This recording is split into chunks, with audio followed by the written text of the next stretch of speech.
ఆ గుర్రాన్ని. వాళ్ళు బయలుదేరారు. తన పినతండ్రులు ఎలా వెళ్ళారో అదే మార్గంలో పాతాళలోకానికి వెడుతూ కనపడినటువంటి దిగ్గజములన్నిటికీ కూడా ప్రదక్షిణం చేసి నమస్కరించి వాటి ఆశీర్వచనమును అపేక్షించి గుర్రము యొక్క జాడ చెప్పమని అడిగి ఈశాన్య దిక్కుకు వెళ్ళి కపిల మహర్షి ఆశ్రమంలో ఉన్నటువంటి ఆ గుర్రాన్ని తీసుకుని వస్తూ చూశాడు. 60,000 బూది కుప్పలు కనపడ్డాయి. ఆయనకు అర్థమైంది, ఓ నా వంశంలో వాళ్ళు, నా పినతండ్రులు 60,000 మంది బూది కుప్పలైపోయారు. ఎందువల్ల బూది కుప్పలయ్యారు తెలియదు, అక్కడ ఎవరు కనపడలేదు.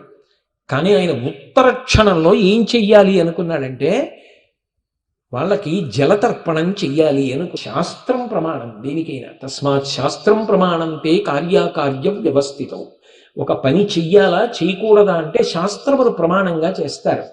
అంటే పితృకర్మకి ఎంత గౌరవాన్ని ఇచ్చారో చూడండి రామాయణంలో. నా వంశంలో వచ్చిన పినతండ్రులు 60,000 మంది పడిపోయారు. వీళ్ళకి కనీసం తర్పణ చెయ్యలేదు, ధర్మోదకాన్ని విడిచిపెట్టలేదు. వీళ్ళకి నేను ఉదకాన్ని విడిచిపెడతానని చుట్టూ ఏదైనా జలాశయం ఉందేమో అక్కడి నుంచి నీళ్లు తీసుకొచ్చి విడిచిపెడతానని వెతికాడు. ఎక్కడ ఏ తటాకమో కనపడలేదు. ఈలోగా మేనమామ గరుత్మంతుడు కనపడ్డాడు.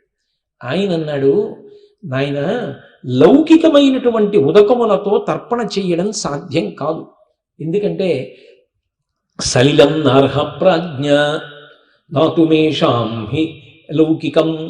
లౌకికము అంటే భూమి మీద ఉన్నటువంటి నీళ్లతో తర్పణ చేస్తే వీళ్ళకి అందదు. ఆకాశమునందే నీరు ఆవిరవుతుంది. కారణం ఏమిటంటే వీళ్ళు సామాన్యంగా చనిపోలేదు, శ్రీ మహావిష్ణువు యొక్క ఉగ్రమైన తేజస్సుకి చచ్చిపోయారు. ఆయన కోపించిన తేజస్సుకు చచ్చిపోయారు. అందుకని వీళ్ళకి నీరు విడిచిపెడితే అందడం కూడా ఉండదు. వీళ్ళు స్వర్గలోకమును కూడా పొందరు. వీరు ఇలాగే ఉండిపోతారు. ఇలా బాధపడుతూ వీళ్ళు ఉండకుండా ఉండాలి అంటే ఒకే ఒక్క మార్గం ఉన్నది. హిమవంతుని యొక్క పెద్ద కుమార్తె గంగ ఆకాశమునందు ప్రవహిస్తోంది. ఆ గంగని భూమి మీదకి తీసుకురావాలి. భూమి మీద ఉన్న లౌకిక జలములు పనికిరావు కనుక ఆ గంగ భూమి మీదకి అవతరిస్తే, ఆ గంగ నీటి చేత తర్పణ ఇస్తే, ఆ గంగ వీళ్ళ యొక్క బూది కుప్పల మీద ప్రవహిస్తే అప్పుడు వీళ్ళు స్వర్గవాసానికి వెళతారు. అలా చేయగలిగితే చెయ్యి. ముందు గుర్రాన్ని తీసుకెళ్ళి అవతల మీద మహానుభావుడు తాతగారు యజ్ఞంలో దీక్షితుడై కూర్చుని ఉండిపోయాడు. సరే, తాను ఇప్పుడు తొందరపడి గంగావతరణం చేయించలేడు. అందుకే ముందు గుర్రాన్ని తీసుకుని వెళ్ళిపోయాడు. విన్నాడు, అయ్యయ్యో 60,000 మంది కుమారులు పోయారు. ఒక కొడుకుకి దేశ బహిష్కారం వేశాడు, మిగిలింది మనవడొక్కడే. వంశకర్త అన్నాడు కదా భృగు మహర్షి. అందుకే అసమంజసుడు వెళ్ళిపోయిన వంశం నిలబడింది. అంశుమంతుడు మిగిలాడు మనవడు. అందుకని వంశకర్త అయ్యాడు. ఋషివాక్కు ఉత్తినే పోవడానికి వీల్లేదు. మహాత్ములైన వారు, తపస్సిద్ధి ఉన్నటువంటి వారి నోటి వెంట వచ్చిన మాట ఎంత సత్యమవుతుందో రామాయణం నిరూపణం చేస్తుంది. కాబట్టి ఇప్పుడు అంశుమంతుడికి పట్టాభిషేకం చేశాడు.